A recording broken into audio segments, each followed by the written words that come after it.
جھپٹ پڑتا ہے، جس کے بعد اس حملے کے لیے عرفا تو تیار نہیں ہوتی، جس کے بعد عرفا اور احمد دونوں ہی زمین پر گر جاتے ہیں۔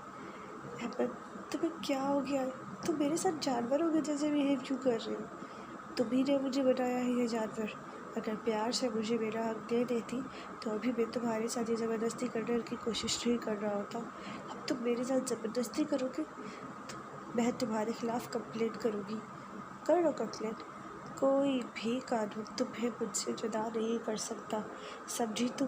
اور اگر تمہیں لگتا ہے کہ تم ویسے میری بے عزتی کرو گی، ایسا سب کچھ کرو گی اور میں تمہیں یہاں سے جانے دے دوں گا نا، تو میں صرف تمہاری سوچ بہت چھوٹی ہے، کیونکہ اگر تمہاری سوچ اتنی بڑی ہوتی اور تمہیں پتہ ہوتا کہ تم ایسے کر کے میرے اندر کے جانور کو جگا رہی ہو تو تم کبھی بھی ایسا نہیں کرتی۔ پیار سے رکھ رہا تھا تمہیں، کسی چیز کی کوئی تکلیف اور کمی نہیں دے رہا تھا، لیکن تمہیں قدر و قیمت ہی نہیں ہے۔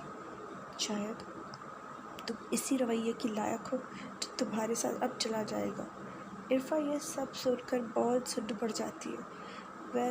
اس احمد اپنی پکڑ عرفا پہ بہت ڈھیلی رکھا ہوا ہوتا ہے، کیونکہ اسے لگتا ہے کہ اتنا زمین پر زور سے گرنے کے بعد اب اس میں مزید ہمت نہیں ہوگی کہ وہ اس سے کوئی بھی اسٹرگل کرنے کی اور اسے دور بھاگنے کی۔ ویسے بھی عرفا اتنے زیادہ درد برداشت کر چکی تھی، اس کی طبیعت اتنی زیادہ خراب تھی، لیکن احمد کو اس کی بھی کوئی پرواہ نہیں تھی۔ عرفا احمد سے کہہ رہی ہوتی ہے کہ دیکھو میرے سر سے خون ہی نکل رہا ہے تمہاری وجہ سے، اور اب تم مجھے اور تکلیف پہنچا رہے ہو۔ جب عرفا کے سر سے خون نکل رہا ہوتا یہ دیکھ کر احمد تھوڑا خود کو دور کرنے کی کوشش کر ہی رہا ہوتا، تب تک عرفا کو ڈر لگتا ہے اور وہ احمد سے بہت مشکل سے وہاں سے اٹھ کر کمرے میں خود کو لاک کر دیتی، اور احمد پوری رات دروازہ پٹتا رہتا لیکن اس پر دروازہ نہیں کھلتی۔ اس کے بعد احمد کو شدید اور غصہ آ چکا ہوتا ہے۔ بولا تھا اسے کہ پلیز مجھے نارمل لوگوں کی طرح ایکسیپٹ کر لے، لیکن یہ مجھے ایکسیپٹ کرنے کے لیے تیار ہی نہیں۔ اتنے میں احمد کو زویا کی کال آتی ہے۔ کیا ہوا تمہیں؟ سب ٹھیک ہے تمہاری زندگی میں؟ مل گئی تمہیں تمہاری بیوی؟ ہاں خوش ہو گئے، لیکن میری زندگی جو تم نے برباد کی، بس کرو میں کہتا ہوں۔ تم نے میسج کیا جس کے بعد اس کو پتہ نہیں کیا ہو گیا۔ اچھا تو مطلب اس نے سارے میسیجز پڑھ لیے؟ زویا تم سے میں نے کہا تھا نا کہ میرے معاملات سے دور رہنا، تمہیں دور رہنا نہیں آ جائے، تب تو تم رکو، پہلے تو اس عرفا کو سبق سکھاؤں گا میں اور پھر تمہارے بتاؤں گا کہ ایکچولی احمد سے پنگا لینا ہوتا کیا ہے۔ ادھر عرفا بہت ڈری ہوئی ہوتی ہے، تو چاہتی ہے کہ کسی بھی طرح وہ اپنی امی تک پہنچ جائے اور اس ایسے انسان سے وہ چھٹکارا پا لے۔ جب وہ اس شادی کو ہی نہیں مانتی تھی تو وہ اس انسان کو اپنا ہسبینڈ کے طور پر کیسے مان سکتی تھی؟ احمد کو اب بس عرفا چاہیے تھی، وہ اس کے جنون میں اس حد تک نکل چکا تھا کہ اب اسے کسی چیز کی کوئی پرواہ نہیں تھی، اس بات کی بھی نہیں کہ اس کے اس رویے سے عرفا کے ذہنی حالت پر کیا اثر پڑے گا یا اس کی فزیکل باڈی پر کیا اثر پڑے گا۔ اسے تو بس اپنا حق کسی طرح سے بھی چاہیے تھا۔ مانو کہ یہ مانا جا سکتا ہے کہ احمد کو اب صرف خود کی پڑی تھی، عرفا کی اسے بالکل بھی نہیں پڑی تھی۔ شاید اس کا عشق اب جنون کی شدت اختیار کر چکا تھا، جہاں اس کی سوچنے اور سمجھنے کی صلاحیت ہی ختم ہو چکی تھی۔ احمد پوری رات فرسٹریٹ ہوتا ہے اور ساری رات ڈرنکنگ کرتا رہتا ہے۔ ادھر ساری رات عرفا بھی نیند نہیں سو پاتی، کیونکہ اسے بھی بہت ڈر لگ رہا ہوتا ہے۔ اسے لگ رہا ہوتا ہے صبح اگر کمرے سے میں باہر نکلوں گی تو وہ شخص تو باہر ہی بیٹھا ہوا ہے اسے نوچنے کے لیے۔ وہ بہت ڈری ہوئی تھی۔ خیر وہ جو بول رہی تھی وہ اپنے ہسبینڈ کے بارے میں ہی بول رہی تھی۔ اسے اس سے اتنا ڈر لگنے لگ جاتا ہے کہ اب اس کے پاس دو ہی آپشنز تھے، یا تو وہ کھڑکی سے چھلانگ مار دیتی، پر باہر تو احمد کے گارڈ تھے جو اسے جانے ہی نہیں دیتے۔ عرفا کے پاس کمپلیٹلی احمد کے سوا کوئی راستہ نہیں بچ رہا تھا۔ عرفا نے یہی سوچا کہ اب وہ کچھ ایسا کرے جس کے بعد احمد ہی اسے اس کے گھر واپس چھوڑائے، لیکن کیونکہ احمد کے بنا تو یہ ناممکن تھا، اور احمد اپنا مقصد پورا کیے بنا عرفا کو کہیں جانے دیتا۔ یہ تو عرفا کو بھی سمجھ آ رہا تھا کہ اس کی سب سے بڑی بھول تھی، لیکن کچھ نہ کچھ کیا جا سکتا تھا ضرور۔ خیر اگلے دن عرفا جب دروازہ کھولتی ہے تو وہ دیکھتی ہے کہ احمد اسی کے دروازے کے سامنے ایسے پڑا ہوا ہے شراب کی 2-3 بوتل کے ساتھ، جیسے عرفا دروازہ کھولتی ہے، کیونکہ وہ اس کے دروازے پر ٹیک لگائی ہوئی ہوتی ہے، وہ فوراً ہی گر جاتا ہے، اور عرفا جب وہاں سے باہر جانے لگتی ہے تو احمد اسے فوراً ہی اٹھ کر ٹانگوں سے پکڑ لیتا ہے، جس کے بعد عرفا اپنے آپ کو بہت چھڑانے کی کوشش کرتی ہے، پر احمد اس پر اپنا قابو پا ہی لیتا ہے۔ اس کے بعد وہ عرفا کو کہتا ہے کہ تمہیں پتہ ہے میں کبھی بھی تمہارے ساتھ ایسا کرنا نہیں چاہتا تھا، پر تم کبھی بھی میرے جذبات نہیں سمجھ سکتی۔ احمد، تم جو کر رہے ہو بہت غلط کر رہے ہو۔ اچھا، میں غلط کر رہا ہوں؟ وہ نشے کی حالت میں چور ہوتا ہے، اسے نہیں پتہ ہوتا کہ ابھی وہ کیا کر رہا ہے۔ خیر، وہ عرفا کے قریب آتا تو ضرور ہے، لیکن وہ اسے کوئی ہرٹ نہیں کرتا۔ وہ اس سے کہتا ہے کہ ابھی نہیں، میں تمہیں کچھ نہیں کہوں گا، ابھی تو میں نے تمہیں صرف یہ بتانے کے لیے تمہارے ساتھ ایسا بیہیو کر رہا ہوں تاکہ تمہیں پتہ چلے کہ تم صرف اور صرف میری ہو عرفا۔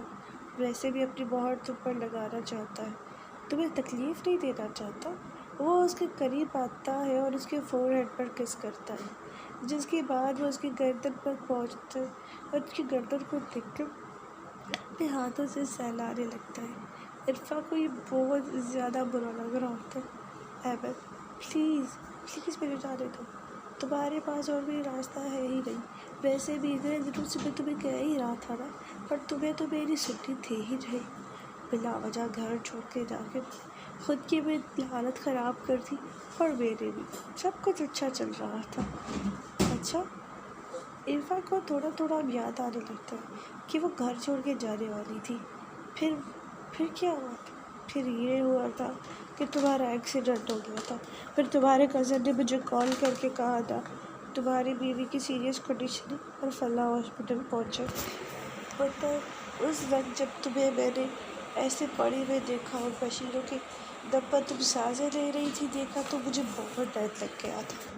تم جانتی بھی ہو کہ کتنا میں ڈر گیا تھا، لیکن تمہیں کیا پرواہ، تمہیں تو ابھی بھی میری کوئی پرواہ نہیں ہے، اور تب بھی کوئی پرواہ نہیں تھی۔ اتنی ہارٹ لیس کیوں ہو چکی ہو؟ وہ عرفا سے مخاطب ہوتا ہے۔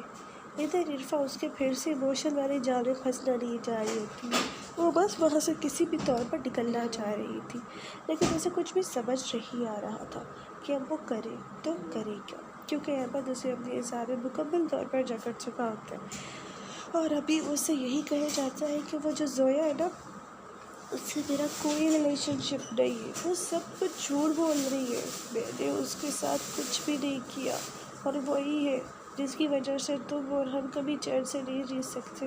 میں نے ایک فیصلہ لیا ہے، اور اس فیصلے سے تمہیں بہت فائدہ ہو سکتا ہے، اور مجھے بھی۔ عرفا یہ سب کچھ سننے کے بعد بہت ڈر جاتی ہے۔ دیکھو، مجھے تمہاری کوئی بات نہیں سننی، بس مجھے میری امی کے گھر جانے دو۔ کہا نا، میری بات سنو، مجھے میری امی کے گھر جانا ہے۔ وہ عرفا کی یہ باتیں سننے کے بعد ہینڈل نہیں کر پاتا، جس کے بعد وہ عرفا کو زوردار تھپڑ مارتا ہے، جس کے بعد عرفا کے منہ سے خون نکلنے لگ جاتا ہے۔ سوری عرفا، احمد عرفا سے مخاطب ہوتا ہے۔ دیکھو، میں تمہیں کوئی تکلیف نہیں دینا چاہتا، پر میں کیا کروں؟ تم مجھ سے دور جانے کی بات کرتی ہو تو برداشت نہیں ہوتا اس دل سے۔ تمہیں پتہ ہے، میں نے ایک ڈیسیژن لیا ہے، اور وہ ڈیسیژن تمہیں ماننا ہی پڑے گا، چاہے تم چاہو چاہے تم نہ چاہو۔ میں کسی بھی قیمت پر تمہیں ہارم ہوتے نہیں دیکھ سکتا۔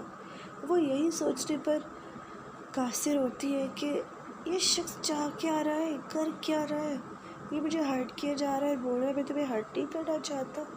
اس کے بعد احمد اس سے مخاطب ہوتا ہے اور کہتا ہے کہ دیکھو، میں تمہارے جسم پر اپنی مہر لگانا چاہتا ہوں۔ عرفا اور بھی بہت زیادہ ڈر جاتی ہے۔ اس کے بعد ایک مرتبہ وہ اس کے چہرے کو دیکھتا ہے اور اس کے منہ سے نکل رہے خون دیکھ کر اسے کہنے لگتا ہے کہ آئندہ مجھے کچھ بھی ایسا ویسا مت کہنا، نہیں تو حالات اس سے بھی برے ہو سکتے تمہارے۔ یہ شادی عرفا کے لیے ٹاکسک بن چکی تھی، وہ اس کے ساتھ جی نہیں پا رہی تھی۔ جیتی بھی کیسے، کیونکہ وہ اسے ہرٹ ہی کیا جا رہا تھا۔ اتنے پہ احمد عرفا کی گردن کو پھر سے سہلانے لگتے ہیں اور اسے لو بائٹ دینے لگتا ہے، اور وہ بھی ایک نہیں کئی سارے، جس کے بعد عرفا کو کافی پین ہونے لگتا ہے گردن پہ، اور اب وہ اس کی حالت ایسی ہو جاتی کہ اس کی گردن تک اسے ہلانا مشکل ہو رہا تھا۔ اب احمد اسی حالت میں عرفا کے اوپر ہی نیند سو چکا ہوتا ہے۔ سارا دن گزر جاتا ہے، دن کے کسی پیر جب احمد کو ہوش آتا ہے تو وہ دیکھتا ہے کہ عرفا بہت رو رہی ہے۔ اس کی کنڈیشن ایسی ہوتی ہے کہ وہ ہل بھی نہیں پا رہی ہوتی ہے، اس کی طبیعت کچھ زیادہ ہی خراب ہو جاتی ہے۔ احمد اپنے آپ کو بہت اذیت میں محسوس کر رہا تھا عرفا کی ایسی حالت دیکھ کر، لیکن یہ حالت اسی نے ہی تو کی تھی۔ عرفا تمہیں بہت ہرٹ ہو رہا ہے؟ I'm sorry عرفا، I'm sorry۔ عرفا اسے وہ حالت دیکھ کر وہ خود کو ہی ہرٹ کرنے لگتا ہے، کیونکہ اسی نے تو اس کے ساتھ یہ سب کیا تھا۔